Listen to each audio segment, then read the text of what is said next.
டேய் நண்பா, வாடா. எங்கடா போற? பக்கத்து வீட்டு ஆண்டி டீ தூள் வாங்கிட்டு வர சொன்னாங்கடா. அதுதான் அண்ணாச்சி கடைக்கு போயிட்டு இருக்கேன். அப்படியா? சாப்பிட்டியா? இல்லடா, இன்னும் சாப்பிடல. நீ சாப்பிட்டியா? நானும் சாப்பிடலடா. சரி வா, அப்படியே பிரியாணி என்ன சாப்பிடலாம். பிரியாணியா? இல்லடா, வீட்டுல சாப்பாடு இருக்கு. சாப்பிடலன்னா அப்புறம் அம்மா திட்டுவாங்க, வேஸ்ட் ஆயிடும். அப்படியா? சரி சரி, பரவாயில்ல. சரி வா, ஏதாச்சும் ஸ்நாக்ஸ் பானிபூரி சாப்பிடலாம். பானிபூரியா? ம். பானிபூரி ஹைஜீனிக்கே கிடையாது. நீயும் அதை சாப்பிடாத, உடம்புக்கு கெடுதல். அப்படியா? சரி, அட்லீஸ்ட் ஃப்ரெஷ் ஜூஸ் என்ன குடிக்கலாம் வா. ஃப்ரெஷ் ஜூஸா? ஆ. ஐஸ் கலப்பாங்க, அப்புறம் அதுல ஒயிட் சுகர் கலப்பாங்க. உடம்புக்கு நல்லது இல்லடா, வெயிட் போடும். என்னடா எதனா ஒன்று சொல்ற? சரி விட்றா, சாப்பிட்றதே விட்டுறா. வா, பக்கத்துல பஸ் ஸ்டாண்ட் இருக்குல்ல, காலேஜ் விடுற டைமு, சும்மா போயிட்டு வரலாம் வா.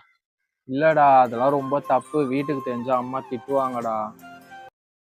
அட போடாங்க.